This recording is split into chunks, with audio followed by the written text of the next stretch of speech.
Assalamualaikum warahmatullahi. Kita tunggu sebentar ya, 2-3 minit bagi masa orang masuk.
Okay, Bismillahirrahmanirrahim. Assalamualaikum and very good afternoon. Selamat petang, salam sejahtera. We are today welcoming all the participants to an event organized by the 4P Committee, Department of Biology, Faculty Science and Mathematics, University Pendidikan Sultan Idris. So today we have Associate Professor Dr. Wan Muhammad Aizat bin Wan Muhammad Kamaruddin, and our webinar title will be The Open Secret Recipe, Publishing in High Impact Journals. But before we start, in order to bless this afternoon talk, I would like to invite Dr. Omar Ayad Al-Qaisi to recite the dua.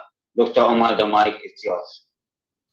Okay, Bismillah ar-Rahman ar-Rahim. Alhamdulillahi Rabbil Alameen. Hamdan yuwafi ni'amah ويدافع نقمه ويكافئ مزيده يا ربنا لك الحمد كما ينبغي لجلال وجهك وعظيم سلطانك. اللهم إنا نسألك توفيق أهل الهدى وأعمال أهل اليقين ومناصحة أهل التوبة وعزم أهل الصبر وجل أهل الخشية وطلب أهل الرغبة وتعبد أهل الورع وعرفان أهل العلم حتى نخافك. اللهم خذ بأيدينا إليك واقبل بقلوبنا عليك، وصلى اللهم على وسلم على محمد وآله وصحبه أجمعين. سبحان ربك رب العزة عما يصفون، وسلام على المرسلين، والحمد لله رب العالمين. آمين. Ameen, Ameen, Ya Rabbil Alameen. Now I would like to invite Yang dihormati Dr. Alin binti Tawang, Ketua Jabatan Biologi, Fakulti Sains dan Matematik, Universiti Pendidikan Sultan Idris, to give an opening speech. Dr. Alin, silakan. Terima kasih Dr. Jameel. Thank you very much. Can you hear me? Ya, Dr. Boleh. Alright, Assalamualaikum and a very good day to everyone. First of all, I would like to say thank you to each and every one of you for being here with us today. A warm word of welcome from us, and I hope that everyone is in the pink of health. So it is actually with tremendous pleasure that our department are hosting this webinar. Yeah, as you know, the title is The Open Secret Recipe, publishing in high impact journals. And I hope you'll stay until the end, right? I would like to thank and congratulate to the 4P committee of the biology department for this great initiative, and I hope there will be a continuation of such program in the near future. And as well as on behalf of the department and the faculty as well, I would also like to welcome our speaker today, Associate Professor Dr. Wan Muhammad Aizat, Wan Muhammad Kamaruddin from Imbiosis UKM. And I do believe that with your vast experiences in research and publication, your knowledge sharing today will be fruitful for us, and hopefully we also have this new, we can open a new opportunity of networking for both sides. Inshallah. Thank you, Doctor. So I'm not going to take much of your time. Enjoy the talk. To everyone, to my colleague, my friends, all students, enjoy the talk and discussion. And I pass the baton back to Dr. Jameel. So Dr. Jameel, the floor is yours.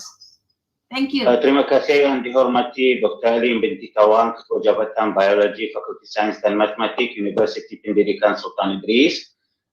So before we start, I actually want to share with you about our distinguished speaker, Dr. Muhammad Aizat bin Muhammad Kamaruddin.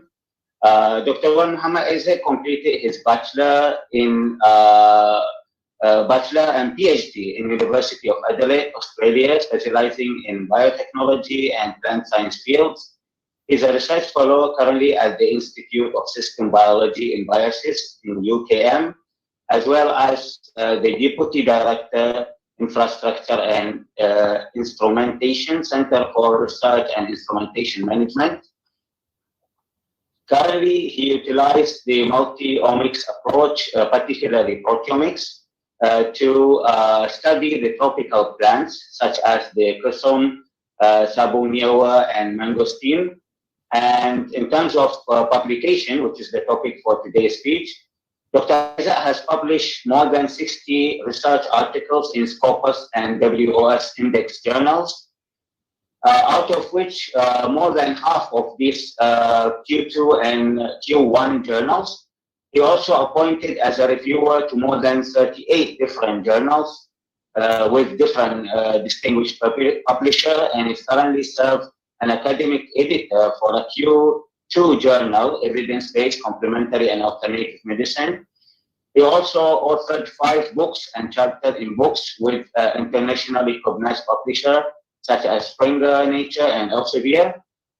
Dr. Aizat also, as an avid speaker, actively involved in various scientific article writing seminars and workshops to help researchers and students to publish high-impact publications in reputable journals. So I think we are fortunate to have Dr. Aizat with us this afternoon. So without further ado, I would like to invite Dr. Aizat for delivering his speech. And for our participants, if you have any question, we will be having a Q&A at the end of the webinar. But if you feel you urgently want to ask a question, you can just deliver your question in the chat box, and then we will go through all the questions at the end of the session. So, Dr. Aizat, silakan. All right. Am I loud and clear, Dr. Jameel? Yes, yes, you are. Awesome. So the slide is also there, right? Yes, it is. All right. Assalamualaikum warahmatullahi wabarakatuh, and very good afternoon, everyone.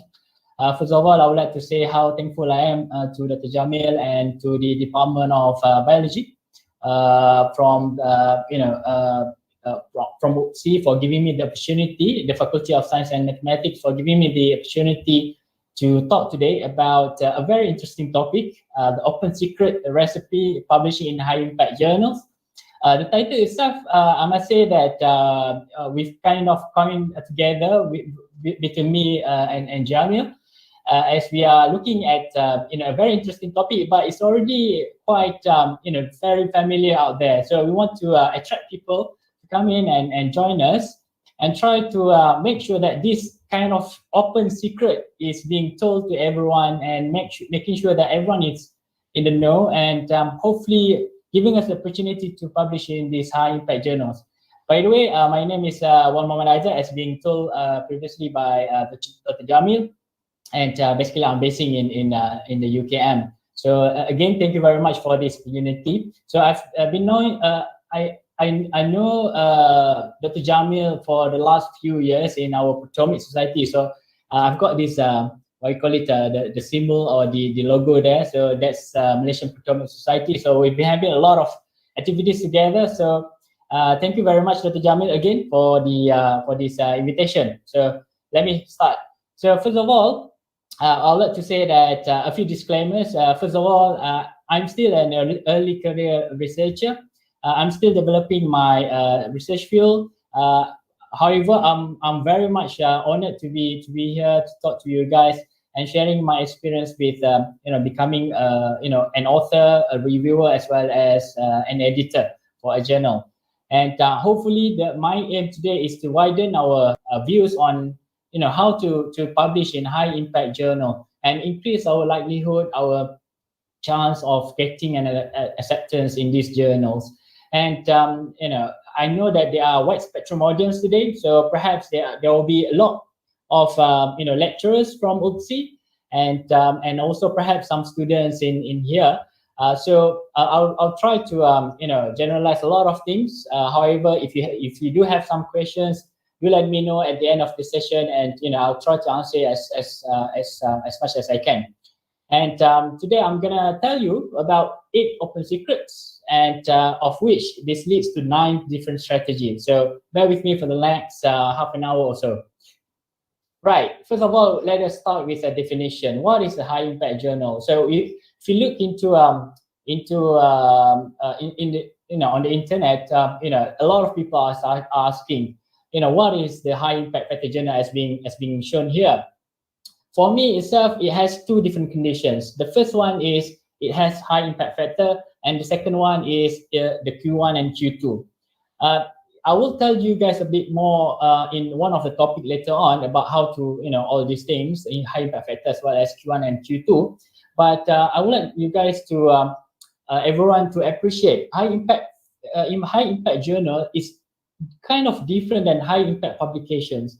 High impact journal means that it's actually being measured by a certain calculations such as the impact factor as well as the quartiles. However, if you are looking into the high impact publications, we are looking into the citations. So there are 2 different things altogether. Of course, if you publish in the high impact factor journals, you're more likely to get more citations. However, often the case, a lot of papers out there, they actually publish in a rather low impact factor journal, but they still got very high citations. So please bear in mind that there are 2 different things: high impact journal as well as high impact publications. Today we're gonna only discuss about high impact journal because it is measurable, it is calculable, so it is far easier to go and target these high impact journals. For high impact publication, I think that will be another webinar altogether, inshallah, in the future. And the second thing is that it is, in terms of high impact journal also, it is highly dependent on different scientific fields. For instance, we have pure science and social science, if you ask pure science, earth, biology, mathematics, if you ask, is high impact factor, is a journal with an impact factor of 2 considered high enough in terms of the, is it a high impact journal? And perhaps you say no, perhaps because pure science, most of us would have impact factor of 8, 10 or more compared to the social science, because I've seen that there are journals in social science with impact factor slightly lower than the pure science. Of course, as we mentioned here, it is very much highly dependent on different scientific fields. The one I'm gonna show you today is more into the biological science, because that's my that's my background. So the first open secret that I want to build is quality in and quality out. This is a nicer phrase, I would say. Is the original term is rubbish in, rubbish out. As the open secrets mean, the quality means that we're gonna put it in a quality research, and the only thing that will come out from it is quality papers. And same goes if it is something low of quality, most probably will not get a high high impact publications. So let me illustrate this with a few examples. Oops. Right. First of all, I would like to ask anyone, perhaps you guys will know chat here, who basically, Dr. Jameel, do you know who is this? I'm sure that the people from the Faculty of Mathematics are very much familiar with his face. Anyone? Any wild guess? Perhaps this is already 3 o'clock. I don't want people to fall asleep, so that's why I'm asking a bit more questions to everyone. Dr. Aizat, I'm using the phone, so the image is very small. All right, no worries. Okay, anyone? So if no one, I'll answer myself. Right. So this guy here is John Nash, John Forbes Nash. So he is a mathematician in the US, and his story is being depicted, or it's being filmed in one of the Hollywood kind of film, A Beautiful Mind, played by Russell Crowe. So John Nash, one of the interesting thing is that John Nash is a Nobel Prize winner in economics. So he is one of the first person that comes out with a game theory. So in mathematics, I'm sure that you guys are familiar with this. Basically, let us see how impactful is he. If you are comparing John Nash in terms of publication, number of publications, his citation index is only 2. And however, his citation is more than 2,000, as you can see here. So does quantity matters? That's my first question. Does quantity matters? Of course, obviously, in this current instance, a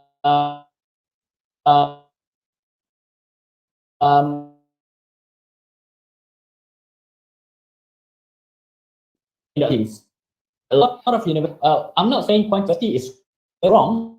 Is a lot of quantity of is there, and IPT is it should be sure they are thinking into more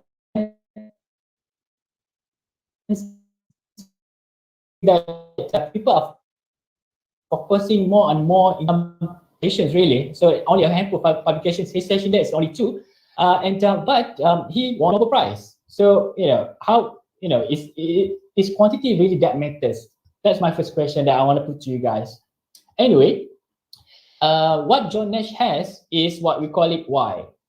A lot of researchers out there, we are starting research. Myself as an early career researcher, I also ask myself, why must I do my research? Why is it so important? Let me start off with this kind of a story here. So who knows who are these guys? Anyone? So let me actually reveal the answer straight away. On the left-hand side here is the Wright brothers. The Wright brothers, as you know, they are the ones that innovate the first person to actually fly, and basically they create an aeroplane. No one knows Samuel Pierpont Langley. The story goes that the Wright brothers and Samuel Langley, both of them actually, try to develop aeroplane. However, Samuel Langley himself is a professor in mathematics. The Wright brothers are nobody at that time. However, most of us here now knows the Wright brothers, not the Samuel Langley. Samuel Langley, even though he is a professor, he is also, so he is a lecturer in one of the Harvard University kind of college, and he has a lot of contacts. He also won a grant, research grant worth of $50,000 at that time. It's about 1903, 1902. It was a huge amount of grants that he won just to develop from the government of the US at the time, just to develop an aeroplane. However, he does not succeed compared to the Wright brothers, who actually starts off with absolutely no amount of money. They start off with they begin with only Y. Samuel Langley at that point in time, he was preoccupied, I would say. He because he's a professor and he's an astronomer, by the way. So he was given all the money, all the publicity. He everywhere he went, the media will go with him. Just to capture the moment where the first person flies. Unfortunately, the Wright brothers, few hundred kilometers away from Langley, they are basically they are not in the limelight. So the only difference between the two is they actually begin with the Wright brothers begin with Y, rather than Langley. Professor Langley, he started off with Y, or I would say that he's not actually looking for why. The problem is that at that point in time, how to get people up above the ground and make sure that the lift is good enough so that we can actually develop an aeroplane. And this is what the Wright brothers are really into it, and they succeed. And everyone knows the Wright brothers and not Samuel Langley. And this is some of the what you call it, replicas, or some of the pictures that comes from Oliver and Wilbur Wright during their attempt to make an aeroplane. So they start off with a kite, and then they go for a glider with a man there, as well as an engine. They put an engine onto the glider, and that's how the aeroplane was made. And if you read the story of Wright brothers, they actually calculate all the mathematics, the physics behind how to get off the ground. So that's they are engineers, they are problem solvers. Unfortunately, Langley was looking into the fame so much that he lost kind of the why, the big why. So my point here is right now is we need to have a very good ground on why we do research. And one of the best book ever written in in categorizing research is The Pasteur Squadron by Donald Stokes in 1927. So he divided research into 4 categories. So if you see on the left-hand side here, this is the quest for fundamental understanding. The higher it is, the more theoretical it gets. On the y-axis is the consideration of use. If you go to the right, it's actually more applied use. There are 4 quadrants here. The one that is high, pure basic research is high in the quest for fundamental knowledge. This is the Bohr quadrant. So basically, this is atomic kind of research work. Unfortunately, this is quite low in terms of consideration of use, meaning that it's not that applied, but it's more into pure basic research. The Edison quadrant, on the other hand, is more into applied research. And the story of Edison, tried 100 bulbs to get the electricity right. And the Edison was not focusing on the science so much, but more into the research, applied research, and try to get the bulb working. And the other personality here is the Pasteur quadrant, where it has high fundamental knowledge as well as high consideration of use. And a lot of people actually, unfortunately, in Malaysia or perhaps in the world, we kind of focusing on rather the low side of things. in terms of, it is not for, basic research. No, it's not for fundamental research, and there's no consideration of use. I would like to say that, please do not ever go into this realm of low understanding and low consideration of use, low applied research, because this is where you cannot get your paper out there in terms of high publications. It goes back to the big why. Why must we do the research?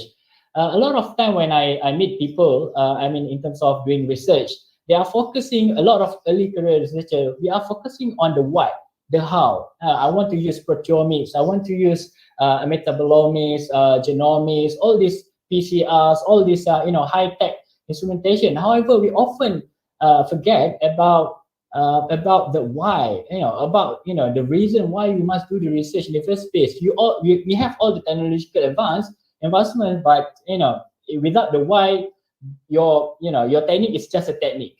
Yeah. So the first strategy is always begin with the big question, and it needs to start as early as project ideation, meaning that in the first instance where you think about your project, we need to know the big question, the big why. Why must we start the project?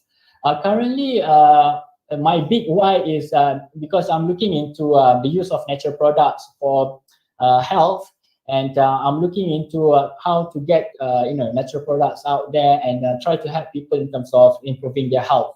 And my worry is that in Malaysia, we are one of the most obese country in Southeast Asian, among the Southeast Asian countries. So, and in fact, one of the highest in terms of the rate of obesity in Asia. So, I guess that's my big question that I'm trying to answer. I'm using whatever that I have in hand, or whatever that I'm expert on in terms of natural products, in terms of the omics things, and I'm trying to answer that big question. And I think everyone in this instance, we should actually think about the big why. Always begin with the big why, and then go and consult the recent literature. Make sure that whatever that we are proposing is basically novel enough, such that it will attract the high impact journals to actually accept our publications later on.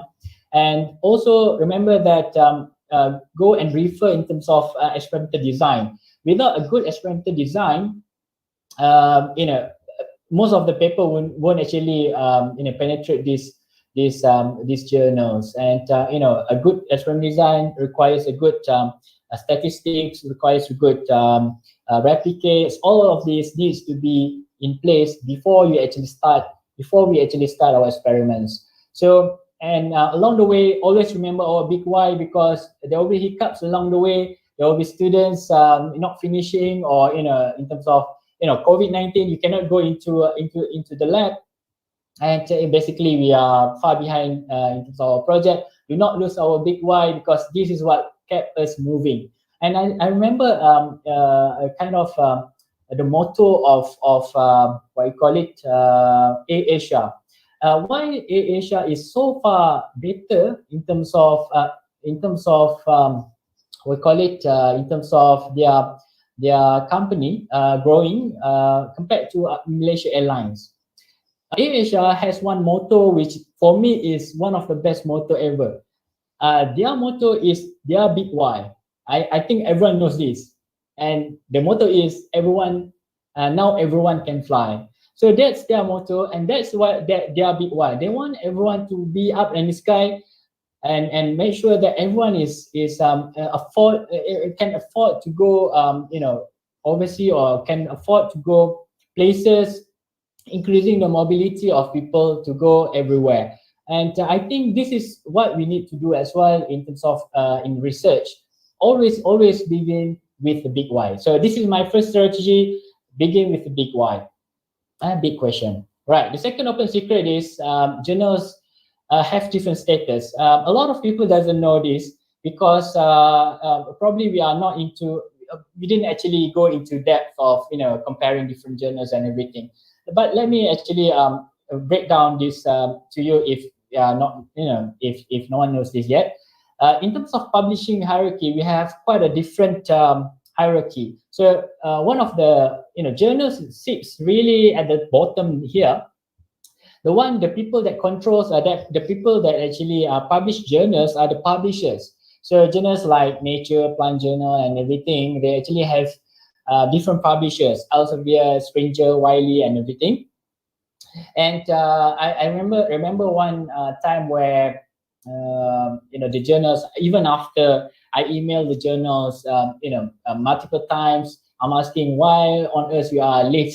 After 3 or 4 months, there's no feedback from the reviewer, from the editor. So I was giving up at that time. The paper was really there, and that makes all the publication time being delayed. So one of the strategy that I did was that I went to the publisher. So at that time, I think the Elsevier, and I kind of report to the publishers about that journal who didn't answer my questions. And truth to be told, the next day they actually replied to my emails. Right? After chasing them for so many times, only the publishers actually have the strength and have the power to actually get them to actually work on my paper. So that's one of the other strategy that I've used as well. And also, I think it is important to know that we have indexing bodies. Dr. Jameel, I just want to ask a question. In UPSI, Yes. Do you guys use the Web of Science as well and the Scopus? Yeah, correct. All right. Okay. Yeah, we are encouraged to go for Scopus and Word of Science Clarivate. All right. Yeah. Awesome. All right. Thank you, Dr. Jameel. So basically, right. the indexing bodies here is the Web of Science and Scopus, and both of these are the premier indexing bodies. A lot of people actually going to outside from this Web of Science and Scopus are being put into what we call it predatory journals, and these predatory journals, they are not being indexed. They are basically there are no peer reviews. Some of them that hasn't got any peer reviews, and that makes our publications basically is useless, because a lot of universities, a lot of IPTs, they're trying to avoid this kind of journals. The most important thing right now is to understand that we have this publishing hierarchy. We need to go into Web of Science. Most of the time, Web of Science is the go-to database because it has the highest standards compared to Scopus. Scopus covers a lot more journals. But having said that, if they are listed in both of these database, we are safe in terms of publishing with them. Anyway, here are some of the journals that have publishers here. Basically, the publishers are being noted on top of the page, the web page of the journals. So the Plant Journal is one of the best journal in plant science. We have Wiley as the publishers, and Plant Physiology is the American Society of Plant Biologists. So right. So this is Scopus indexing. I don't want to go through this too detail, because I'm sure that you guys know this. And also the WAS indexing, and basically the WAS indexing is the we call it the premier database that we look into, and quartiles. So basically only WAS indexing. So we have Scopus, the Schemago type of database, as well as the WAS indexing, the Web of Science indexing, and I'm sure Dr. Jameel. So is WAS indexing counted by universities, or is it Scopus only in terms of quartiles? I think both, but if I'm not mistaken, Scopus will be first, and then WOS Web of Science will be the second.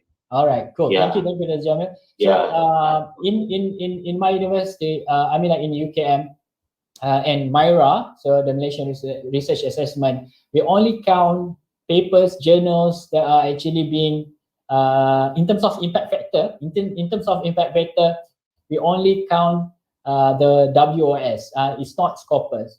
So in terms of quartiles, it's also coming only from WOS. So if we go back to the Scopus, we see that there are quartiles being shown here for Scopus. Surely this is something that the MIRA doesn't actually take into consideration. They only use the WAS quartiles. And I think everyone knows how to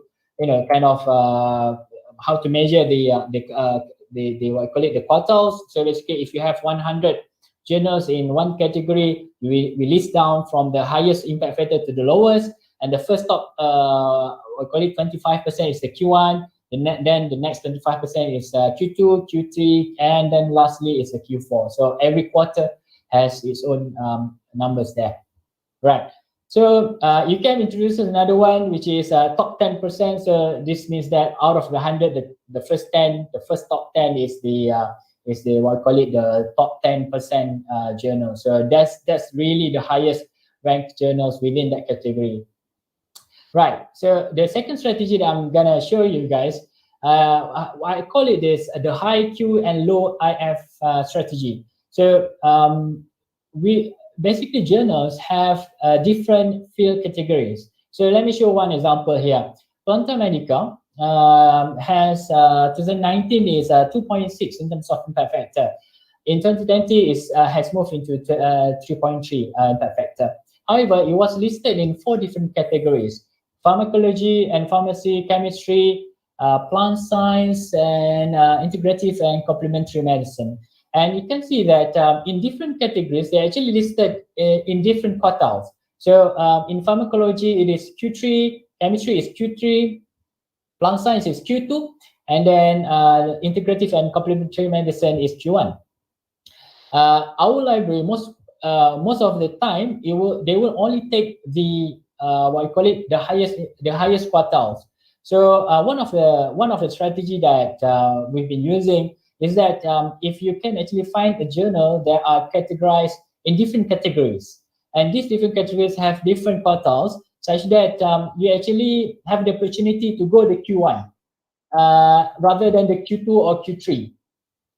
So basically, say for instance, in plant science, you can actually go to Planta Medica or other type of journals. Unfortunately, if you go for journals that are only listed in plant science, you may not be able to go into very high impact Q1 or Q2 because of the competition between the journals within that category. And if you have this one journal which are listed in different categories, we actually can target a Q1 journal. So basically, this is another strategy that you can use. The impact factor was not too high, was not too low either, but it is listed as a Q1. So if you can find the journals that are low impact factor, slightly lower but not that low, but then it's still Q1, and then I think it will increase our chance to get into those high impact journals, right? Okay, next thing, strategy 3, the different manuscript types. So basically, there are 5 different manuscript types. So there are research, original research. This is the original paper that we always writing on research. We have also reviews. We have letters, opinions, and data matters. And basically, all these 5 are published in different journals. And basically, a lot of time that I can see is that if a lot of papers, when we only focus on the publishing the primary research, it's really hard to penetrate those journals. And the other way of looking things around is actually going into different types. So if you write a review paper, if you write some sort of mini review, systematic review, all these things, sometimes they have a different audience altogether, readers altogether, and those high impact journals are more likely to set a broader sense of paper in terms of review. All right. So this is another strategy. So this is a third strategy, going into different types of manuscripts. And of course, our library normally will take only the what you call it. Basically, it depends. A lot of universities, they actually didn't take the letters, the communication, all these short articles in their library as a basically they will not count it as a publications. But you have the chance of going into really high impact and when you focus on these different types. All right, let us move on. Open secret number 3, editors and reviewers are also human. This is a bit more technical because I just want to show that being a reviewer and being an editor, we are also a human, and we as an author as well, we are actually dealing with people. So people needs to be satisfied. And the first thing is that when we actually submit our publications, of course, the editors will be first to read our article. Unfortunately, more and more time that I've reviewed papers, the editor didn't actually read through the publications.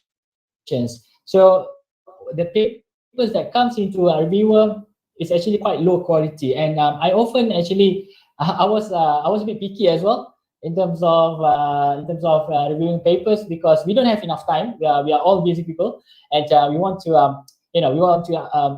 maximize our time in terms of reviewing. A lot of time I actually because there's a column where we can write to the editor alone, and there's a column where we can write to the authors. So in the editor, I would say that you should have read this article first, and I just complain because I can do that, and and later on they will not ask me around again to review them. But anyway, having said that, for me, the editor, the editor's role is to make sure that whatever the paper that they actually receive is actually of the highest quality, that the reviewers can actually read through it and make sure that the science is there without having too much minor problems. And that's what I've been doing for my one of my editorial role as well in evidence-based complementary medicine journal, whereby I read through all the papers first before I actually send it over to the reviewers. And how should we actually in terms of the perspective of the editor, how do we actually decide who can become the reviewers? Most of the time, it is based on our experience, based on our contacts, literature survey. Sometimes we do some, kind of web of science, look into some papers that relates to the journals, to the articles that are being sent, and and also suggestions by the author or the system. So I'm just going to show you one example how the system looks like. This is my editorial system in eChem, where you can actually see that there are reviewer names listed here, and then just hover around it and you just send it. So it's very easy. This is automated. However, I need to check first. Generally, there's just what I call it, a link here where we can read through the profile of the reviewers before we send the papers out to them. So this is very much automated. The other journals perhaps have different ways of doing things, but this is eChem. So this is what I have been editing on. Right. So the editor's role. So of course, obviously, they are busy people. Therefore, we as an author, we need to have a very good cover letter. The cover letter must be spot on. And what I mean by that is that we need to focus on the journal aim and scope. Make sure that we actually detail out in the cover letter, in terms of whether is this really suit your journal. Is the aim and the scope is really within the if the paper is really within the aim and scope. I think that's one of the most important things. And a lot of time also, we need to emphasize on the quality of our manuscript. And oftentimes, I see that whenever that I put a statement where this has been proof edited by a certain companies or by certain proof editing services in terms of language, they are more likely to actually send your paper out to the reviewers because they know that the quality is there. And also recently, I think this is rather recently as well, because a lot of papers are now being rejected as what we call it, not achieving the journal standards. This is a bit difficult because standard doesn't have any tangible things, and it's very hard to measure really in terms of what are the standards. But recently, I just got a few days ago, also got a rejection. I'm just showing this as an example, and it was given lower priority ranking than others, even though it is certainly within the scope of this particular journal. So this is something that more and more people are being rejected on, and also being an editor. Also, I've also reject some papers, probably 50% of the papers, because of not achieving that quality that we want for a Q2 or Q1 journals. Obviously, this is something that is up to the discretion of the editors to make a decision. So, right. And for the editor's role, reviewer's role, normally reviewers will be obviously an expert in the field. However, they are very much busy, and there is no monetary reward. I often call reviewers, I'm sorry to say this, cheap labor, because I'm also a reviewer. So this is something that we do out of science. We want to we want to progress our scientific fields. But a lot of time the journals actually kind of they want the service, but they don't want to pay, and people actually pay for the journals, or so basically the journals got the money there, but not the reviewers.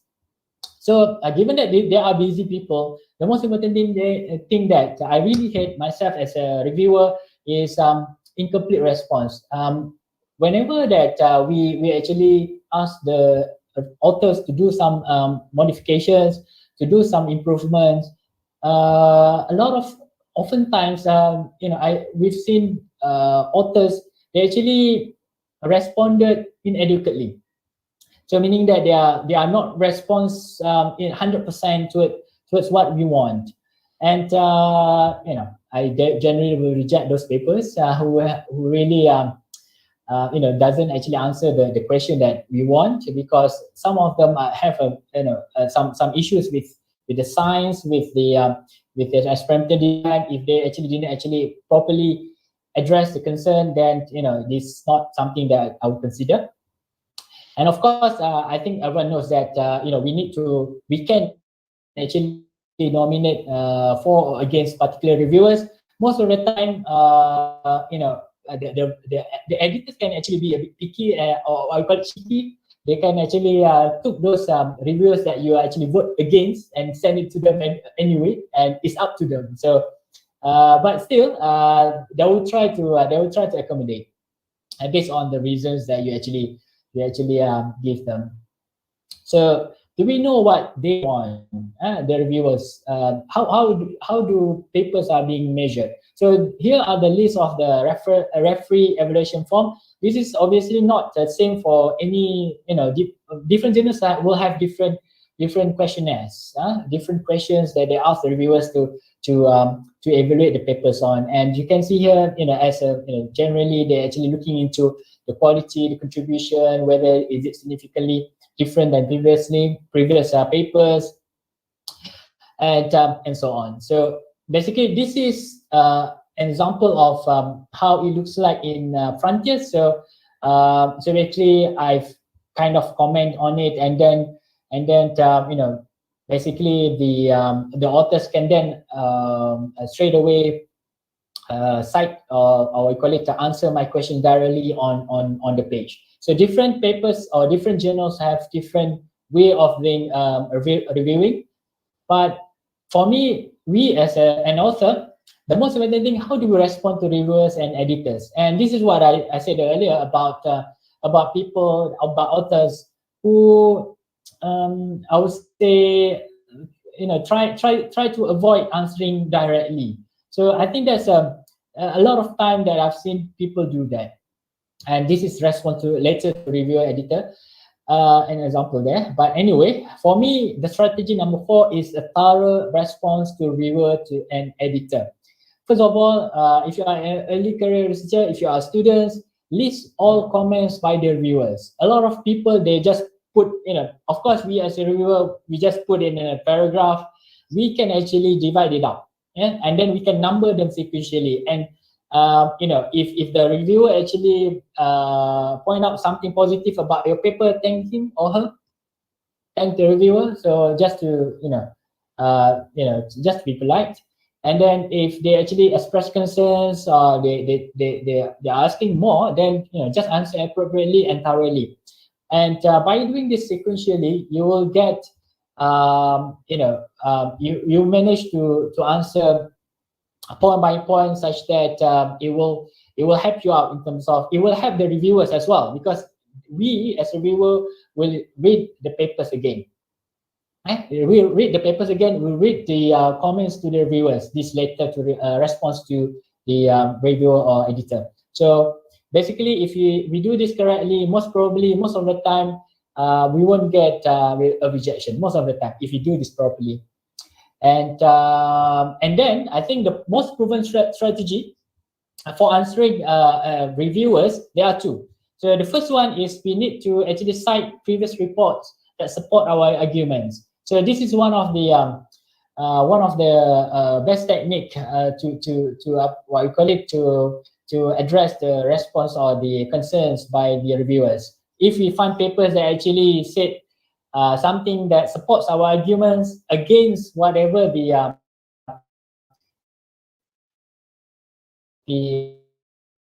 comments by reviewers, then it is more likely to be in terms of the reviewer afterwards. And then also, of course, obviously, we need to do a significant improvement towards the manuscript. Right, Dr. Jameel, how long am I going? Okay. I think we have about an hour, so maybe we have probably 10 to 12 minutes to go. All right. Okay. So, all right. Thank you very much. I'll try to speed things up. I think 10 to 12 minutes. It's not that long, but I have a few more to go.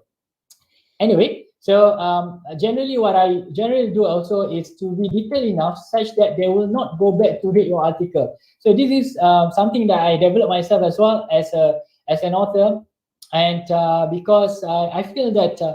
As I said, reviewers, editors, they are very much busy people. They won't actually have the time to go one by one. If you don't put the line numbers, how on earth they actually gonna know where did you do the what I call it, the corrections? And my response letter sometimes 40 pages long, just because that there are a lot of concerns, a lot of address. But I actually put it one by one in terms of getting my answers there to answer the what I call it, the comments properly. So this is something that we can actually do. The other issues, as I said earlier, is we answer CP. So we need to answer straight to the point, use similar words as they did. I think we did kind of in high school. I think a lot of time that we are being asked to answer a question where we actually use similar words with whatever the question is, so that it's actually straight to the point. Use similar strategy in doing or in doing the response to reviewer letter. It will help the reviewers, it will help the editor. It will know that it's straight to the point, whatever they want it, right? So the next point is sometimes we fall into the trap of assuming the reviewer wants more. And we just put a little more than we should be, and then it causes more trouble. No need to be extra zealous. What I mean is that answer it appropriately, sufficiently, such that they will not ask more. Just enough. No need to be you when you put too much, then there will be more things to ask later on. Just enough. And of course, as I said earlier, argument is acceptable. We don't have to follow all of the suggestion, but we need to argue why we won't follow some of the suggestions by the reviewers. Right. Open secret number 4. It seems impossible until it is done. So who knows the longest peer review process ever? Who could tell me the longest peer review process ever? Anyone? So it must be more than 2 years. Even 2 years. All right. So 2 years. All right. I think it should be more. Should be more than 2 years, or less than 2 years? All right, no worries. That's the I thing. would say it depends. Like I know friends of mine went through review of like 1.5 years, some of them like 2 years, some of them less than a year. All right. Yeah, so it depends. Yeah. Okay, it depends. I'm going to show you one shocking example that a paper by Helmer Flecken and Celestio from NUS. They actually sent the paper out 1995, and the paper only accepted in 2006. So that is 11 years of peer reviewing. So this is an extreme example of this paper, and I hope that we are not as unlucky as this paper. But I'm just going to, this is just showing that, the peer review process is very, very long. And however, this is very extreme case. I think this is the longest paper that I've seen in anywhere. But most of the time, journals will follow kind of this what I call it timeline, where most of the time, most of the decision is made within 4 weeks or 1 month to 2 months. But rarely the case we go beyond 1 year and 1.5 years. This is a survey done by Aguente Chemia International Edition. So it's one of the Q1 journals. So they want to see how fast they can get their papers out and the what I call it, the decision out to the authors. So I have this one example. It's a lifelong lesson for me. When I first started off as a fellow here in the diocese, there was this one paper which was being rejected from Q1 to Q2, Q3, and Q4. And one of the very last, I was helping out a student to do this, and this is the first time that I've become a corresponding author. So very much this is a new experience for me. But one of the comments by the reviewer struck me. It's one of the last journals that we sent before this paper was being accepted. The proposed corrections for points such and such are too superficial. They are not adequately answered. I'm showing you this because a lot of time we underestimate what the reviewers want, and because of that, the paper was rejected. And because of this one comment, it's actually give me a lifelong lesson. From there on, as I told earlier on, my cover letter has been spot on and trying to my best to get everything down and try to make life easier for the examiner. So it's so thorough, it's so sufficient in my response letter, such that they actually very much will accept my paper afterwards. And Alhamdulillah, after this comment, whenever that I got major revision, so meaning that when the papers are being sent to reviewers, Alhamdulillah, even though it is major revision, I've never got any rejection after the major revision or even minor, Alhamdulillah. So the key here is answer it appropriately, answer as efficiently as possible. And this take a lot of time. I cannot stress enough how many times that we need to stay up just to make sure that everything was done accurately and appropriately. And also, I've had my share of difficult to satisfy reviewer. So this is one comment by the reviewer. He or she said that the parts of the review related to phytochemistry and biological uses of this fruit is not well written scientifically. And from my point of view, I do not find this article deserve to be published in this journal. I was lucky at that point in time.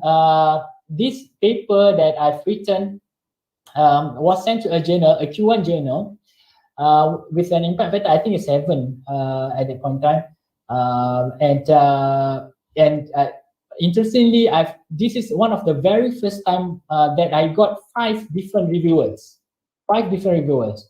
4 of them was very much positive. So 4 of them gave me minor revision. Unfortunately, this one particular guy, I don't know what's wrong with this guy.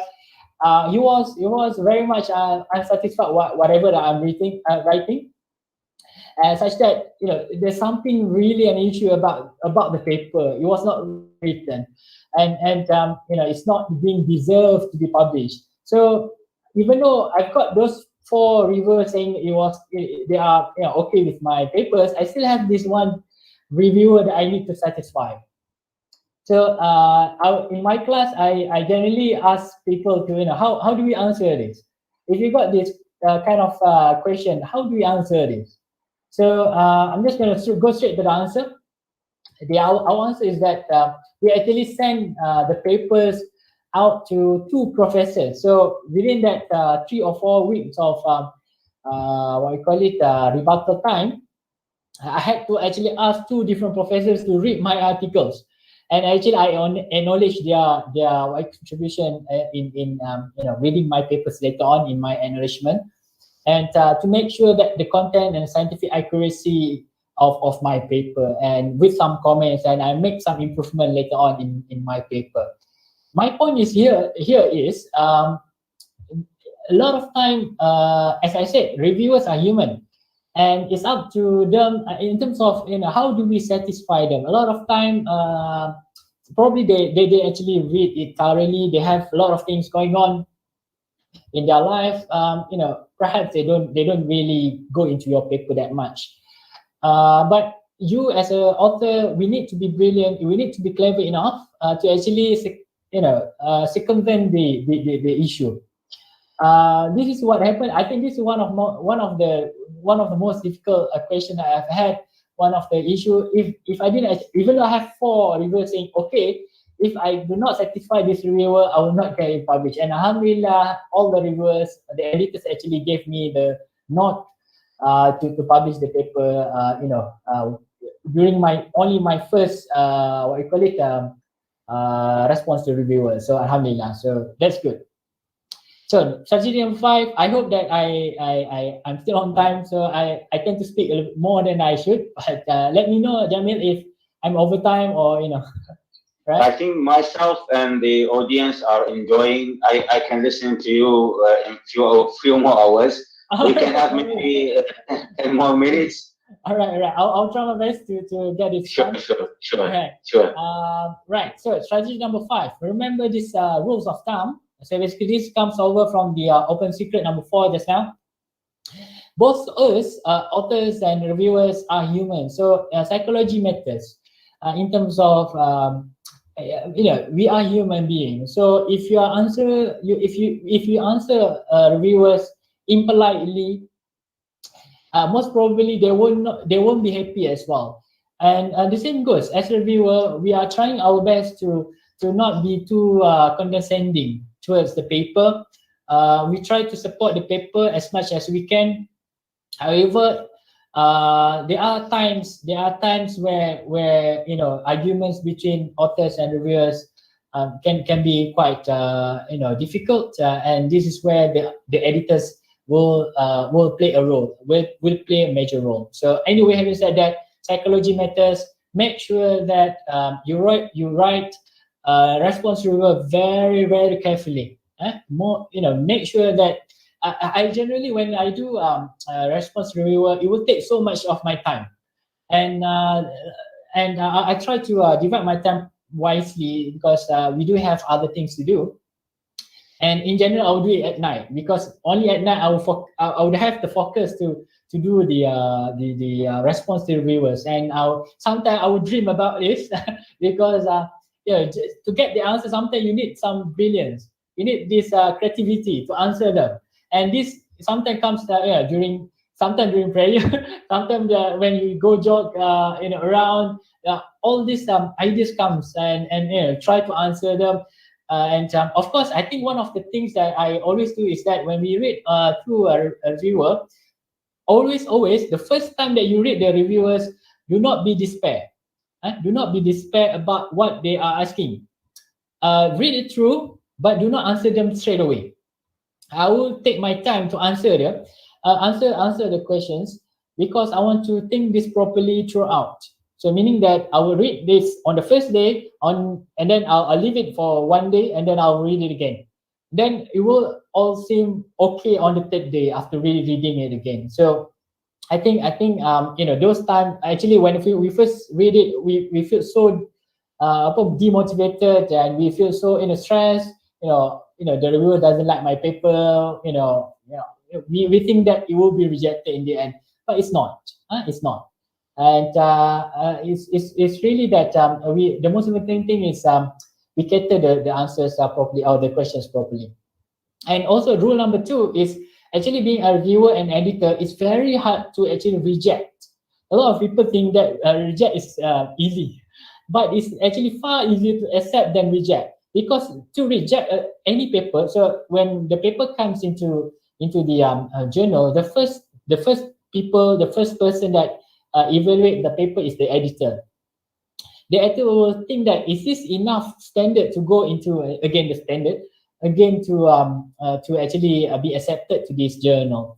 And if he thinks or she thinks that this is enough, then they will send it over to the reviewers, and then the reviewers have to get their comments or get their points out.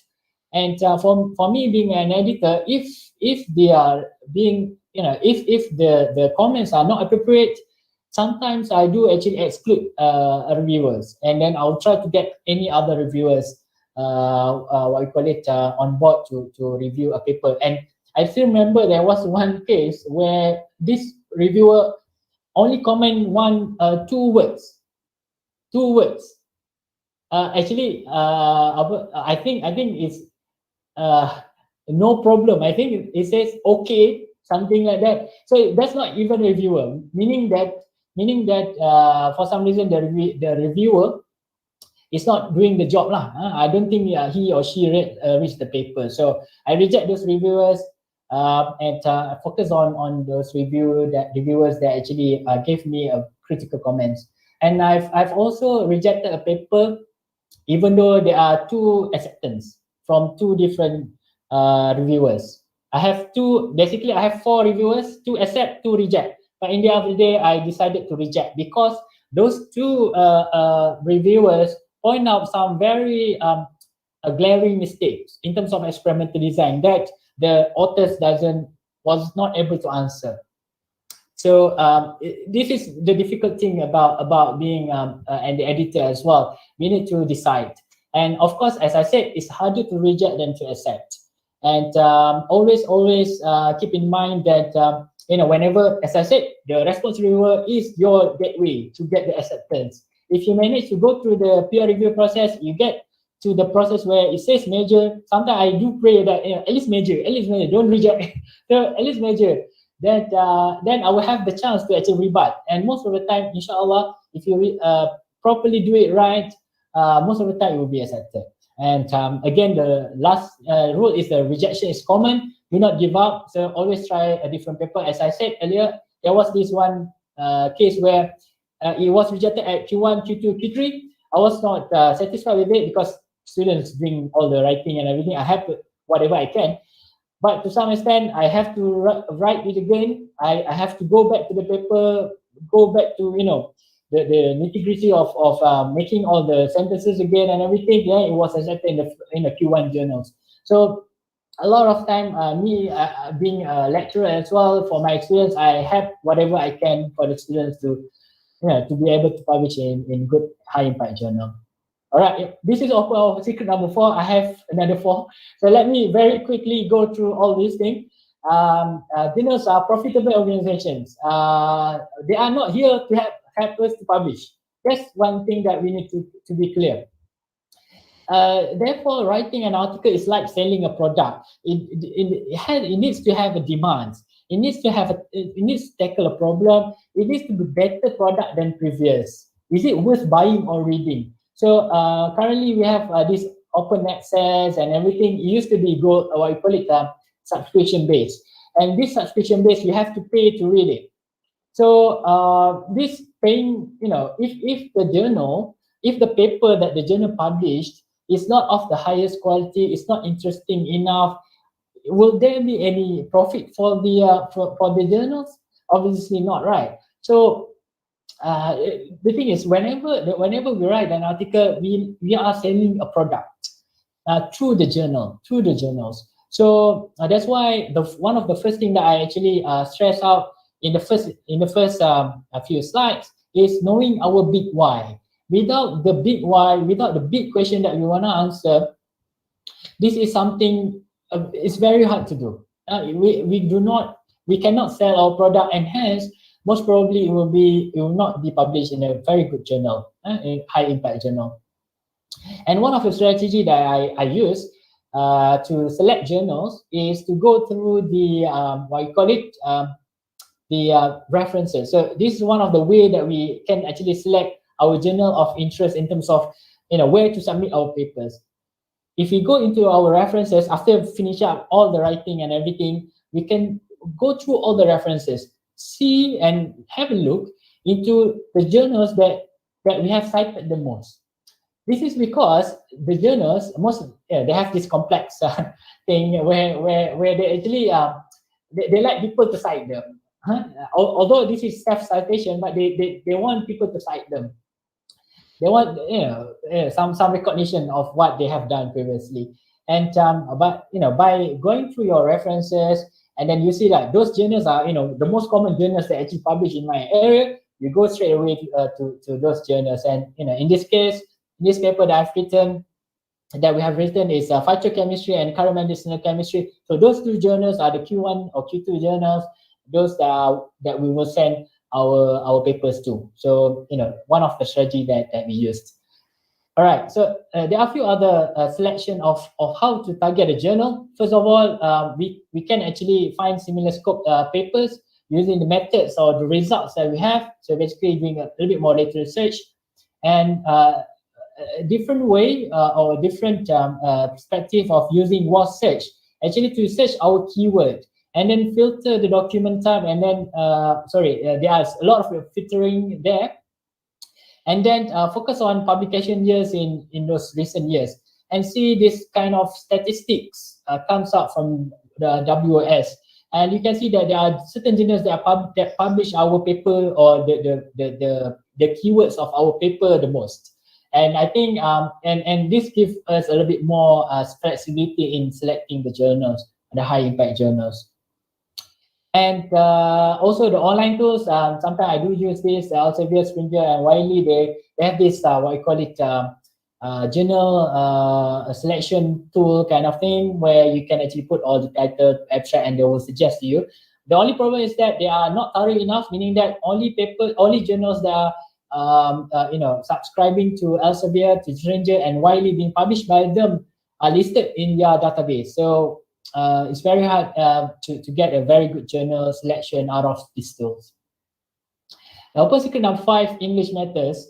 As being depicted here in the cartoon, the RA, whatever, the students mistakenly putting the cereals onto the beakers because of the cereal dilutions. And the English matters means that sometimes more and more journals, they are very much because there are thousands of paper that comes to us. Being an editor, I think every week I will get a notification saying that someone has actually submitted their paper. We want you to be the academic editor for this paper. Nearly every week, sometimes 2 or 3 per week. So very difficult. And one of the first thing that I've seen is, can I actually understand the paper? If they actually send it over to English proof editing, or if the English was good enough, then I will have the chance to go through it very quickly and then submit to the reviewers. If not, I will ask the authors to actually reread or go back to the papers and correct all the English things before resubmitting again. Anyway, rejection because of language and writing style is very common. This is actually coming from my classes. I actually put this off in one of my class for writing to the students here at Symbiosis and UCAM. So in the class we actually teach how to write and how to use a proper language. But this is not the case today. But I'm just going to show that rejection due to language is very common. As you can see here, top 10 reasons for manuscript rejection is overinterpretation, text difficult to follow, incomplete, inaccurate, edited review of the literature. So meaning the things that we actually can control. Yeah, a lot of things is we can control in terms of giving the best papers out to the editors and the reviewers.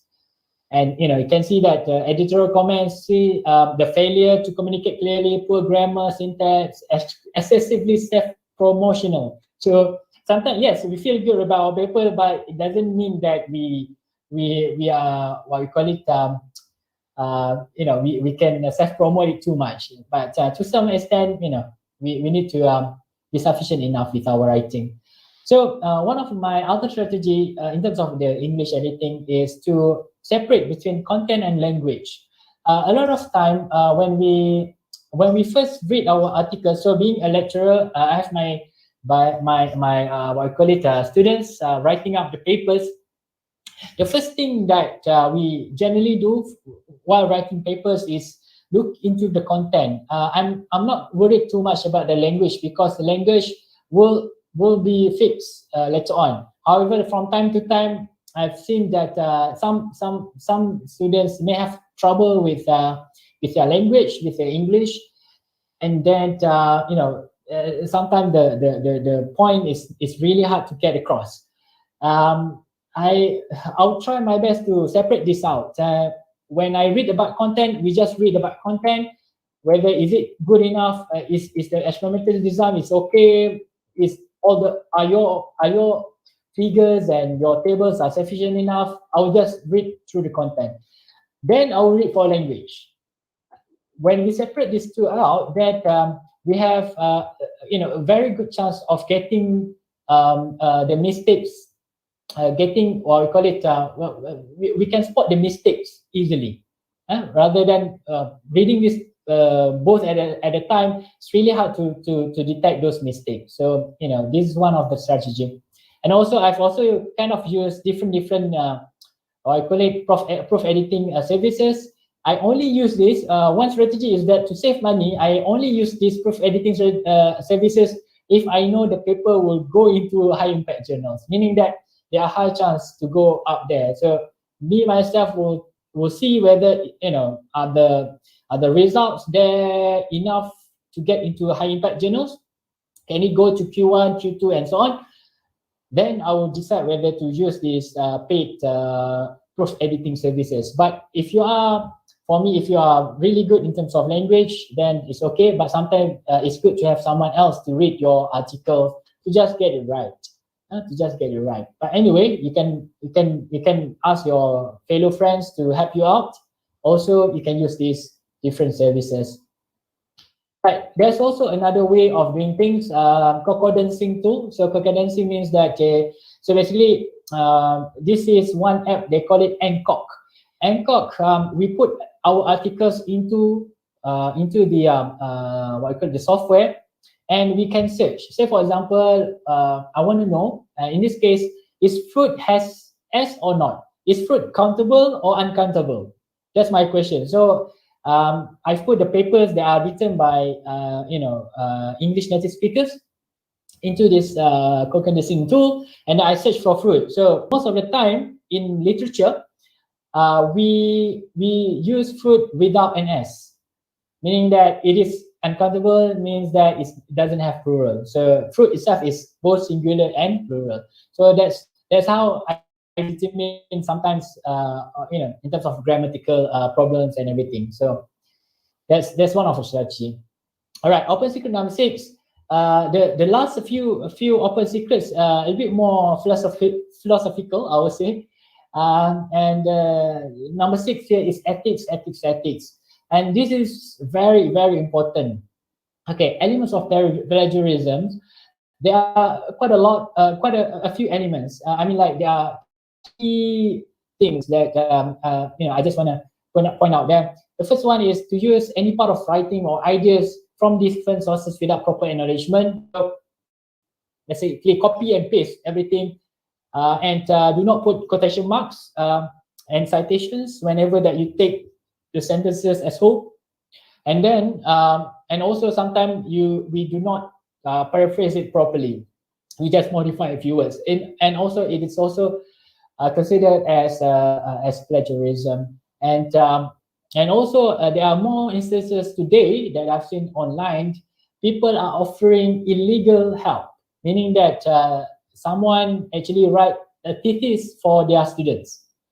And this is unethical. Unethical. I just want to point out there, because there are a lot of cases that I've seen people use these paid services to help them to write without them actually writing it first.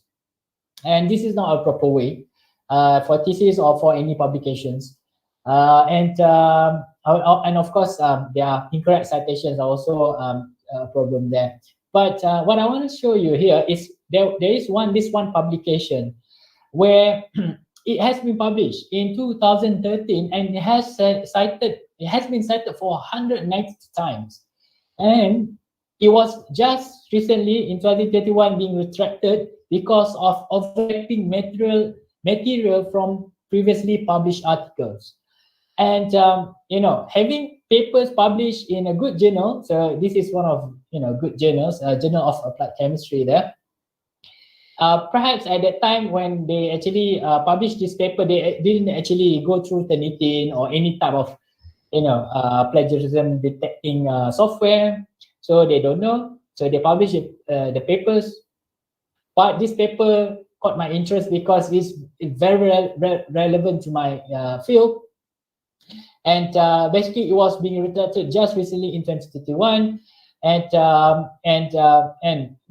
basically, for me, publishing is one thing, but making sure it is, does not plagiarize in terms of ethics is very, very important. It's not, getting into high impact is very important. But the most important thing is what you put in it, such that it actually it deserves to be there. Yeah? It needs originality, it needs novelty, and it's very, very it's very important for us to be original with our writing. So this is one example. I hope that everyone I remind myself to be very vigilant in terms of getting my writing out and try to avoid plagiarizing, right?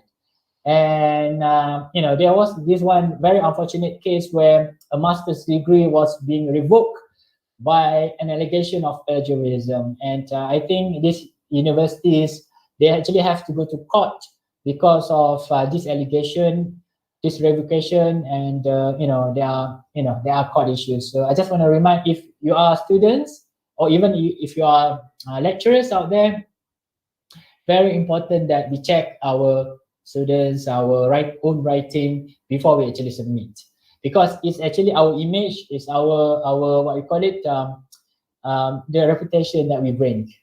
So anyway, there are strategy number 8, paraphrasing. There are synonyms, structure, active, passive, consonant phrases.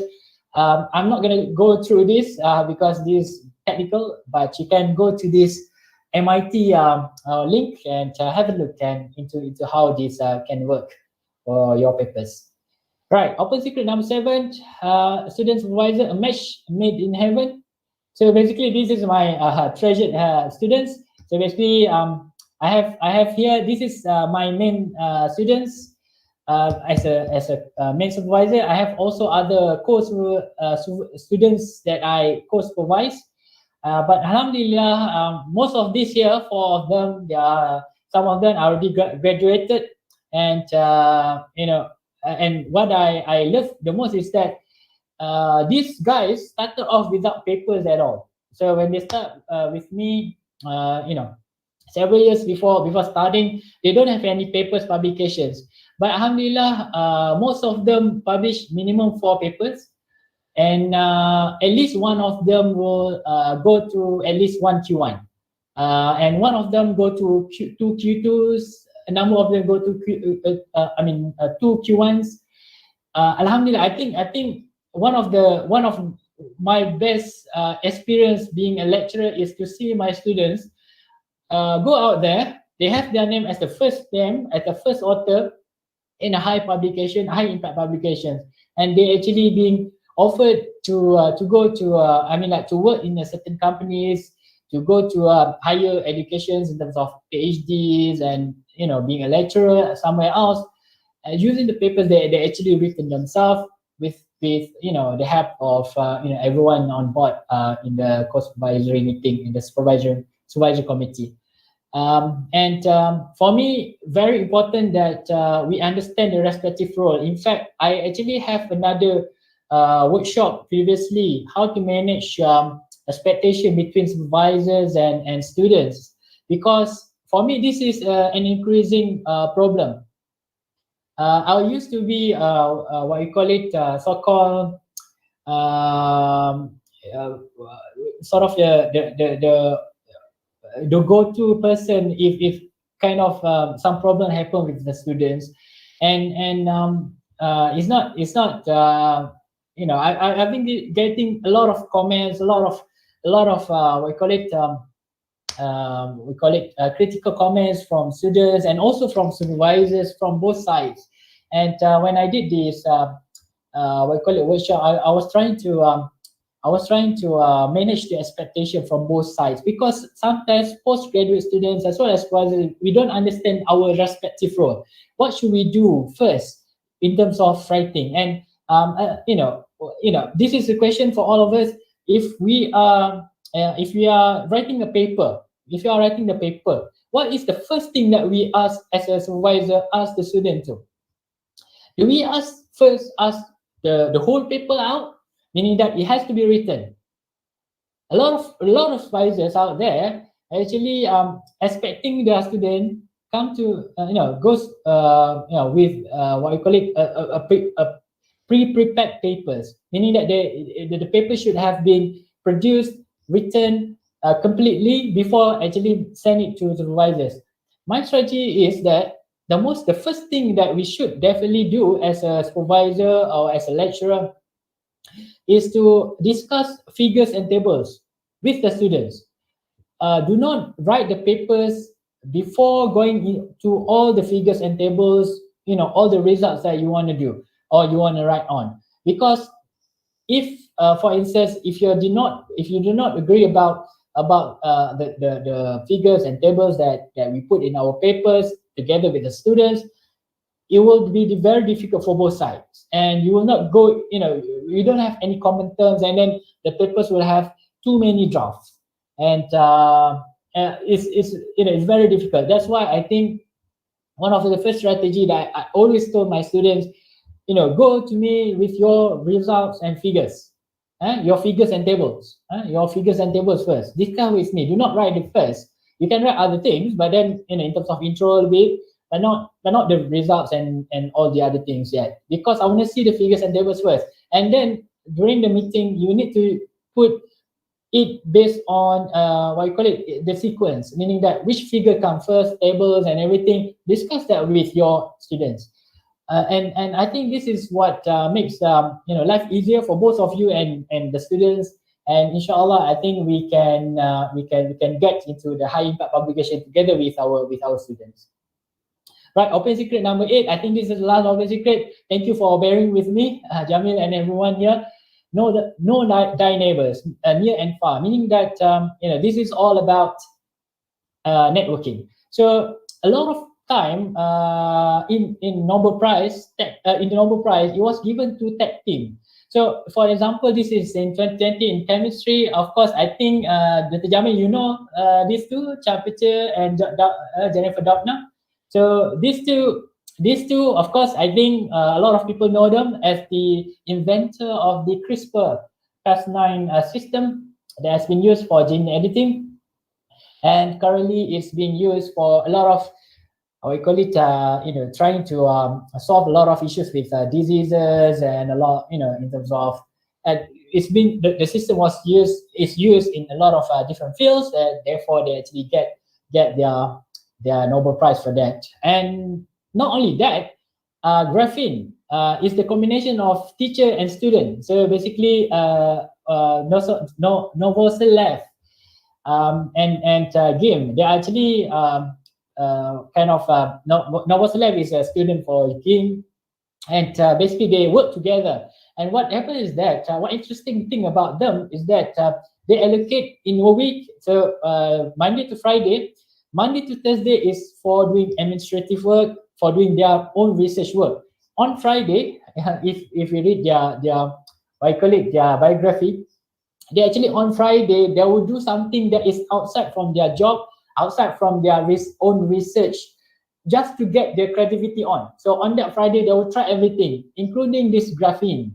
And of course, when they actually first do the experiments using the tape and the carbon of pencil, they actually people call them, sort of, useless things to do lah, doing things that people will know will not get you anywhere. But they still do it because they have this creativity day, they call it, on Friday. So it's quite interesting to read their what I call it, their work. And this is, I think, a lot of us are common with, familiar with Watson Zachary and Rosalind Franklin. Watson Zachary was having a lunch, and then was introduced to Rosalind Franklin. Rosalind Franklin showed them the X-ray of the DNA, and upon that, Watson Zachary managed to get the nucleic acid structure, fully solved. And that's what won them the Nobel Prize. And unluckily, I think, frankly, Rosalind Franklin should have gotten the Nobel Prize as well, but it was not. Anyway, having said that, the point being here is that a lot of time, even the Nobel Prize, they are actually tag team.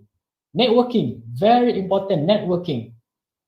And it was rather, I would say, one culture that I kind of disappointed a bit is, we are trying to compete with each other such that, we compete between universities, between IPTs, UKM, UAM. We are trying to compete with each other such that we lost this kind of tag team. We lost the networking. We lost the what you call it, ability to work together.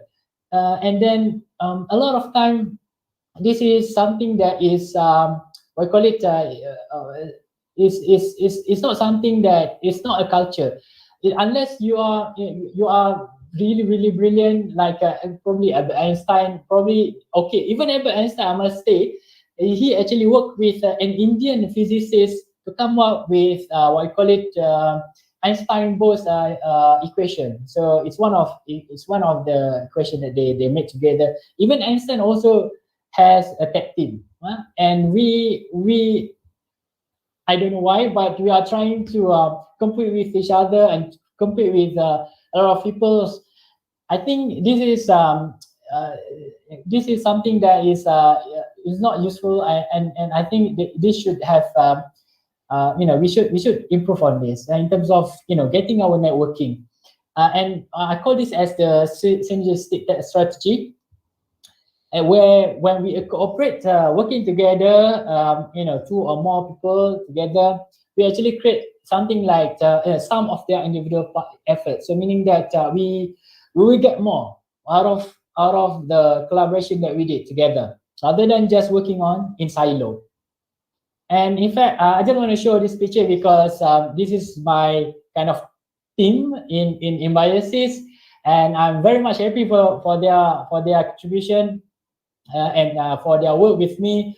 And in fact, I would say that probably 80 to 90%, all of them here, the fellows here at Imbiosis, we are collaborating with each other. The 10% yet is because they are very much new.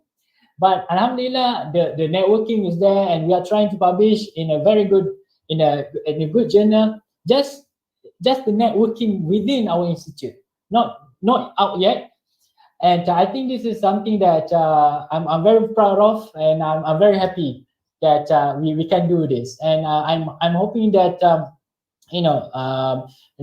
we as a Malaysian researchers, we actually we should actually collaborate and synergistically work on a project such that we can get a good results together and get a good high impact publications. And lastly, my concluding remarks, we need to learn fast. We need to adapt, and we need to accept what all the changes that are happening in the world. There are open access right now that requires money for us to go and publish our papers. And we need to synergize in terms of our work, because being, as I said, networking, looking collaborating with different people will give you extra, or I call it extra marks, extra energy, I would say, and it will give you some papers that perhaps out of your usual but in terms of you can get into higher impact journals by doing so. And I still remember there was one case where I got a phone call from USM, which is far away in Penang, and then he just want to collaborate with me in a project, and I've never met him, and it was very interesting. It was fun enough that I collaborate with him without meeting him.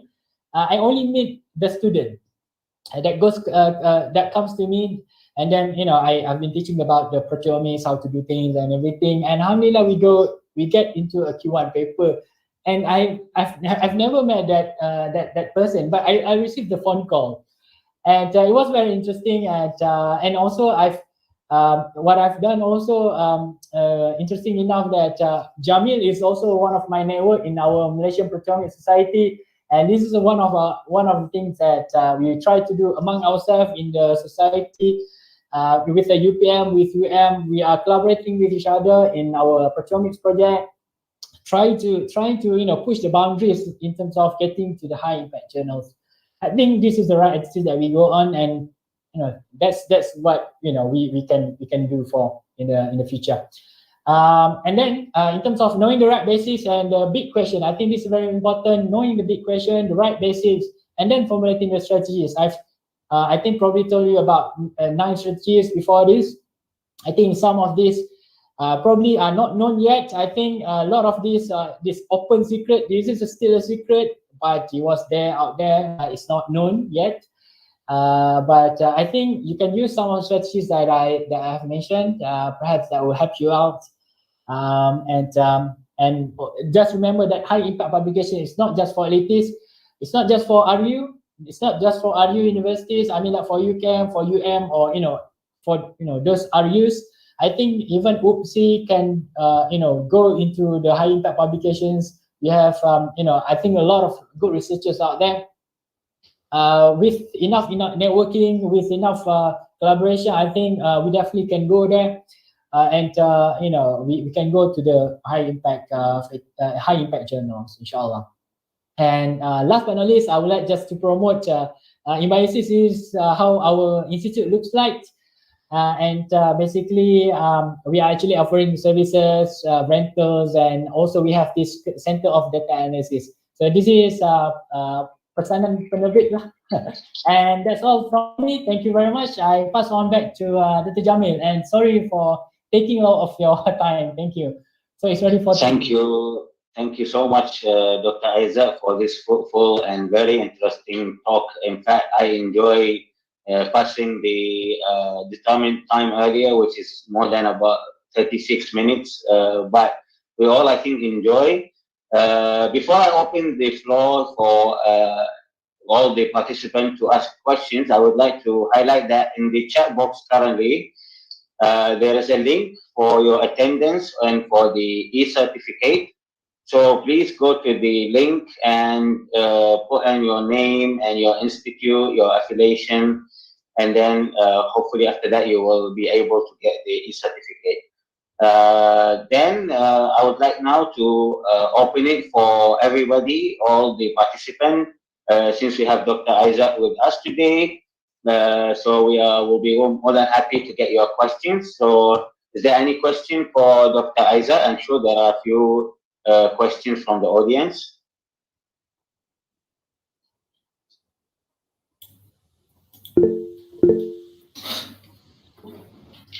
Dr. Umar? Yes, Assalamu alaikum. Thank you so much for the very interesting talk. We actually learned a lot. I just have a question. What you mentioned about you rejected the paper last time because 2 reviewers were against the manuscript. The other 2 were supporting the manuscript. So and your justification was that the authors did not manage to answer properly. Oh, and there was a huge mistake with the experimental design, which probably this will really affect the innovation of a manuscript. I myself experienced such a thing. Is like we argue. I don't call it argument.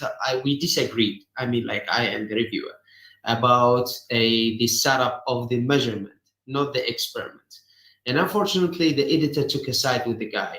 And though I cited some people publishing the same journal about the setup that I use, what made you think that the editor rejected my paper? First of all, I would say that thank you, Dr. Omar, for this very important, I would say, question. Becoming an editor, for me, we are more likely to follow reviewers than authors.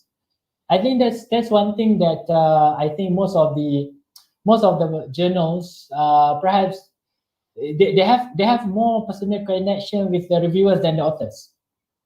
And because of that, I would say that they were more likely to follow whatever the suggestion by the reviewers. And as I said, when we select reviewers, when editors select reviewers, they actually select based on their contacts, based on their networks. And because of that, they know their reviewers personally. They don't know the authors. So this is the psychology of things, and I certainly hope that it is not just based on personal when they decide whatever the outcome of decision of a paper. However, I must say that publications, journal publications, to some extent, it needs some improvement. But if the editor is doing a good job, he will consider both sides. The case that I mentioned, I have two acceptance. Unfortunately, the acceptance from the two reviewers, all the four reviewers are the expert in their fields. The problem is that the two expert was a professor in that field. The other two also were a professor. Those two, when I see their comments, they didn't actually read through the paper and the response. I was a bit disappointed because the way that they actually asked the questions to the authors does not. They just said, "This is an interesting paper," and so on, and that's very, very minor. Things that they actually should have. They just comment a few things that I think that is too small. Whereas with the reviewers that actually reject the paper, they come up with a very, very detailed comments, valid comments, and it was so difficult to argue against them if the authors doesn't do anything. And in fact, the authors should have done there are certain things that the authors should have done before the experiments. For instance, the ethical applications to do animal or human research. It should have been done earlier. It was not there, but the other reviewers doesn't pick it up. So a lot of things, I think it depends, from case to case. But when I rejected that paper, I will tell definitely what are my reasoning of rejecting the paper based on and even though this is based on the two reviewers, not the other two, is because the two weigh more than the other two. So that's my conclusion. But yes, definitely, Dr. Omar, I think more and more people are because there are a lot of journalists out there, there are a lot of editors out there. Sometimes we can be biased too, and I did not for me, yes, there are certain extents that they can be biased, and I've seen some cases. And just to tell you guys about one story that I've got, this one reviewer, asked this one. Okay, we sent a paper to a journal. It's a Q1 journal, very good impact journal in our field. And this one particular reviewer was putting comments, which is really, I don't think he even read the paper. And in fact, the comments was very, very far away from whatever that we do. And the editor allowed it. I was shocked. And then we emailed the editor. I was like, is this the right comment? Is this reviewer actually get the paper that we send, or is he doing or she doing a different paper, but mistakenly put the comments into ours? But the editor said, you just answer. So we just answer. And one interesting thing is that this particular reviewer, I was really angry at him because he copied his whole list of papers into the comments, saying that you should cite these papers. There are about 40 to 50 papers. This reviewer wants me to cite his her paper. I know who is he because the names is always there in the what I call it. There's a common name. Yeah, it's a common name. Yeah. And those 40, 50 paper, I think probably he copied it from his CV. So cite this paper. That's the only comment that it was relevant enough. And when I see all these different references, I see that they are fairly related, but not too valid for my arguments in terms of my paper. So do you know what I did? I did not even cite one, and the editor was okay because it was not relevant. It was accepted in the end, but if it were being rejected, I will go to the publisher. I will complain definitely. And in fact, I actually complained about the reviewer, and I think there was news afterwards, probably a few months afterwards, that there are certain reviewers that are being blacklisted, and because they actually try to manipulate the system and try to get their citations wrong. So I think we need to be aware that whenever that we become a reviewer, we need to be ethical as well. Do not try to yes, of course, if we have papers that are relevant to their to their work, yes, I generally also suggest, but not too much only one. Then then I would try to get other papers that are not coming from my lab as well, and try to get the balance out of it So yeah. All right, Dr. Aizat, we have a question from the chat about student motivation during the COVID era. How we motivate the student during the COVID era? All right, this is quite interesting and very much at the moment kind of thing. How do we motivate students in this pandemic era? First of all, motivate yourself. I think we as a researcher need some motivation as well. If we manage to motivate ourselves in terms of doing research, then we will be able to motivate our students. For me, the only motivation that I love with the students is the output that they get, meaning that the papers that they get. And I always treat my students, whenever the papers are out, before the pandemic era, whenever we got a publication, we go for a celebration. And I love to do this because it tells the students that we appreciate the effort. Of course, we just pay for 1,500 for their GRA sheet, or perhaps we didn't pay for them, but we acknowledge that writing papers is not 9 to 5 job. Is probably 9 to 9 again, 24 hours, 24/7 type of work, and we acknowledge that, and I bring them to a nice place, and with a good food around, and try to motivate others, and bringing all of them together. So if one managed to get into a good journal, the others also wants to get into a good journal. And this is sort of a psychology that we can play around and trying to trying to motivate them. But in terms of pandemic era, I would say that for me, to get papers published, whether it's in pandemic or not pandemic, I think it's motivating enough for me. If I can get 3-4 papers being accepted in 1 year, I felt that year is already productive enough, and I want to do more, and I want truth be told also, I do not depend on students to write for me. I write my own reviews, and so basically they write their own papers based on their research.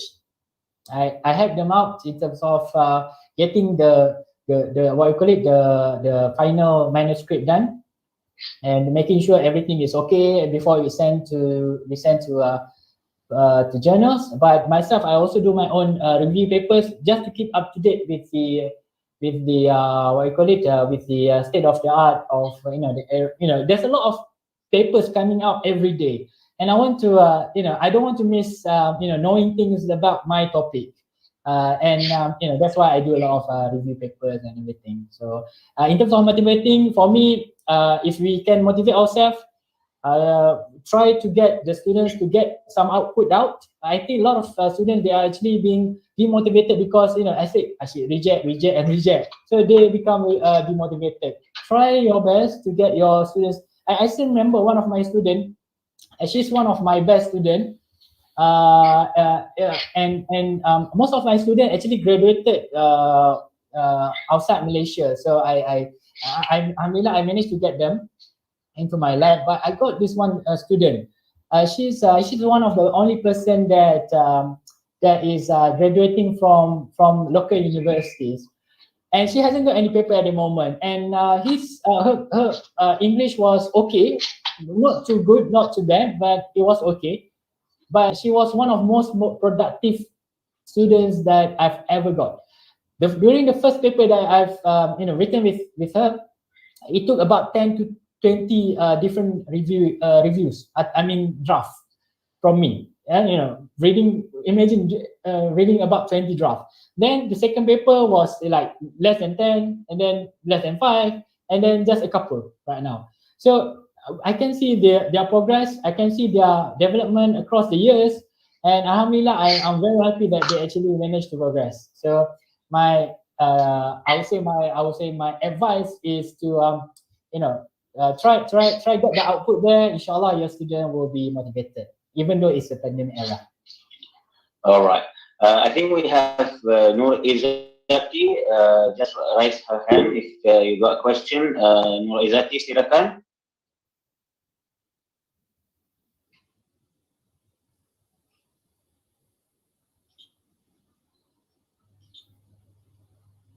Nur Izati. Yeah.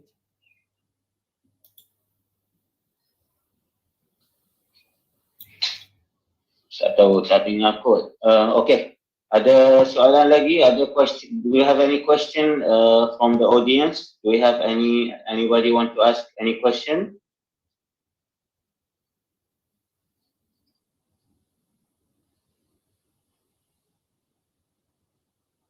Probably it's already 5, Jameel. Nearly 5. Almost 5, yeah. And almost 5, yeah. Maybe we will wait for the last question. All right.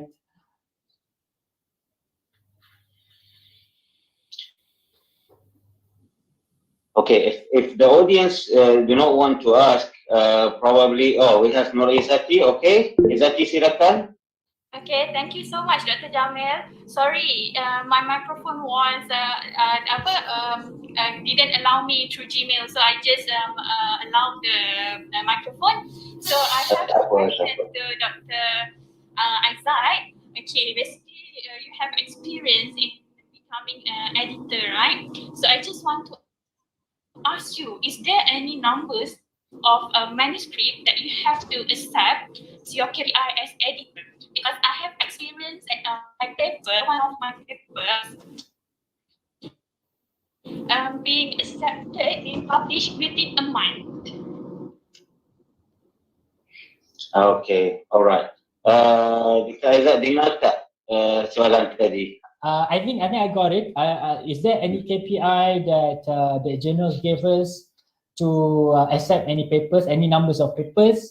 No. In my experience with the journal that I've become an editor, no, we don't have that KPI. However, I must say that the numbers is not well. I don't think the journals are actually putting any KPIs. However, they asked us to do minimum 3 editing. I mean, like, as an editor for 3 papers in a year. So that's their minimum KPI, but it's not acceptance kind of KPI. And but for me right now, I've done more than 10 already. So yeah, there's too many papers. So yeah. I see. Okay, it's good to know because that paper is like a week being reviewed, and then with minor revision, and then after another week of revision, it's get published. Oh, right. Is this journal? I mean, like, being indexed by Scopus and WAS? Yes, it's Q1. It's Q1 journal. Excellent. Excellent. Under WAS. Right. That's why I said is that editor need to have a certain KPI for the accepted manuscript. Wow, I was just lucky. Okay, there are 2 things here. There are 2 things. Now I understand the question correctly. The first thing is that it's very, very rare that editor accept a paper within 1 week. Very, very difficult. I've never done it. I've seen people with papers being accepted within a few weeks, several months is usual, but not within a few weeks. You are very lucky to get that. Second thing is that this is not something wrong. If the journal is in Q1, it is being indexed by WAS and Scopus and everything, it should be all right in general. And for me, it's just because that the article could have been a very, very hot topic. Could have been very hot topic, perhaps COVID-19, perhaps something to do with the current, a current state of affair, that they want it to be out there very quickly. So for me, yes, to some extent, they will process it very quickly if the needs come, if there is a need. There's a need. But anyway, well done on getting that. And but most of us will very hard to get within 1 month to get accepted and being published. Yeah. Thank you. Especially with this time of COVID, I believe. Yes. Dr. Hakimi in the chat asking about how long, Dr. Aizat, you spend to write a review article. All right. This is quite interesting. I got another strategy that I didn't actually write. Before 2-3 years after I enrolled, after I was accepted at this institute in UKM, I was having trouble with one thing. I was too busy. Being an analytical researcher and being too busy, and you cannot write. And I always thought that I don't have time.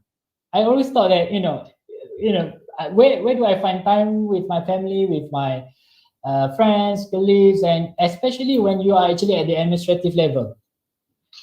And it turns out that I do have time. There's only time management. It's only time management. Why do I say that? It's because when I do my review articles, it was nearly impossible. I feel that it was impossible for me to do a review. And let alone I'm writing myself. This is not depending on anyone. I don't depend on my student. I read, I write, and I proofread myself. The whole thing from the beginning up to the end. The only thing that I've done at the point in time, or throughout the reviewing the review writing, is I do it bit by bit every day without fail. I remember that there was one time where this is one of my first ever review, that I said that to myself, why cannot I write a paper, in a review paper, such that it will help out with my KPIs and everything. So I devised a strategy. I read one paper a day. and then I summarize it. Of course, there are a few steps. I actually teach this off to in one of my class in how to write review papers. But my strategy in general is about what I call it, slowly but surely. So every time, okay, first of all, you need to do you need to have a focus of what you are going to write on. So for myself, I like about natural products. I read a lot on natural products, about mangosteen, about all these different plants that have medicinal what I call it benefits. Then deciding on the focus first, and then you do a correct way of getting list of papers. Once you have a list of papers, you will read the paper one by one. I remember I read one of my first review paper was about 300 papers. So I divide it into two reviews, both reviews one in Q1, one in Q2. Within one just one list of 300 papers. So I read and then I summarize, read, summarize, and then I reread again the whole thing after summarizing all the whatever 300 papers. I read it again and then making sure the flow is okay. Then submit it. Alhamdulillah, it was quite accepted. And that whole process, it took about 3 months to just finishing up all the papers. 3 months, and then I think because it's already to finalize the writing, then another few months to get it published. So about 1 year, you get the paper published, the review paper. All right. Probably the last question in a minute or less, Dr. Aizat. Amelda here asking if the publisher or the journal not requesting, you still have to write a cover letter. Yeah, I think most of the journals will request for cover letter, but maybe you can share with us your experience as an editor. Yeah, I hate authors who doesn't submit response review. I definitely hate, because I would say that without knowing where you put your corrections, where are your modifications, I will not be able to have. I don't have time to go through your paper one by one and checking whether where does this. I definitely require all my whenever that I'm being an editor, I will require them to write the cover letter, even though it was not required. So it was my thing, and even though the journal doesn't require me to write down, I put my cover letter or my response to the reviewer in the supplementary or something like this, such that it will still be given to the reviewers. So I think that's the best thing that I could do.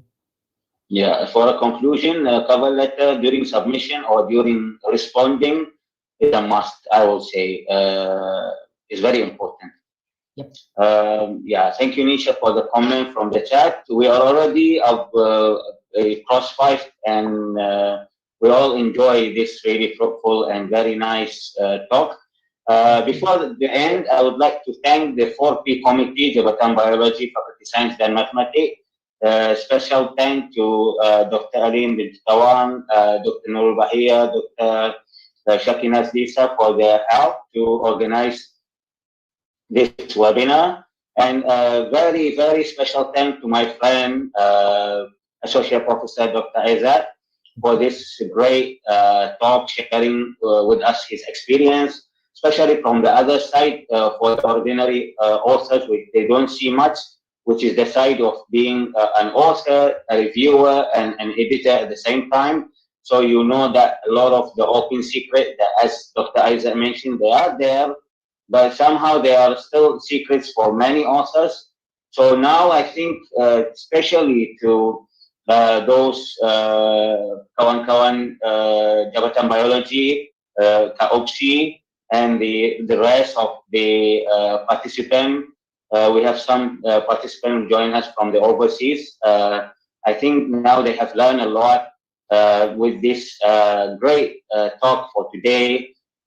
How you follow your strategies, how you ask your question and your student, the big why I'm doing this research, the problem that you want to solve, the research question. If your research question is good, your objective will be meaningful, your result will be impactful, and your discussion will be fruitful, and then after that your paper will be very interesting. And as Dr. Aizat mentioned, you need to sell properly. You need to sell your paper. You need to sell your science. Being a reviewer myself also, good that is highlighted by Dr. Aizat. We do that for free. If it's not free, otherwise we will be very rich by now, but unfortunately it's free of money. It's just for knowledge, basically. Writing a paper is not easy, but it's not impossible. It's something in between. You may want to make it easy by following the strategies shared by Dr. Aizat for today. You want to make it difficult, ignore those strategies. That will be absolutely difficult. Networking, teamworking, and yeah, one more point. If you already naik pangkat, if you already promoted, your gaji dah cukup, but don't feel satisfied from science. You always let yourself hungry to have more publication. And no matter, don't look at the promotion. Don't look at the salary. Look at your own satisfaction. When you hold the PhD, oh, you are satisfied because you have contributed to the scientific committee. And I'm sure everybody here, especially our respected lecturers in UPSI or other universities, they have go out with something from today's talk. Once again, thank you, Associate Professor Dr. Wan Muhammad Aizat bin Wan Muhammad Kamaruddin.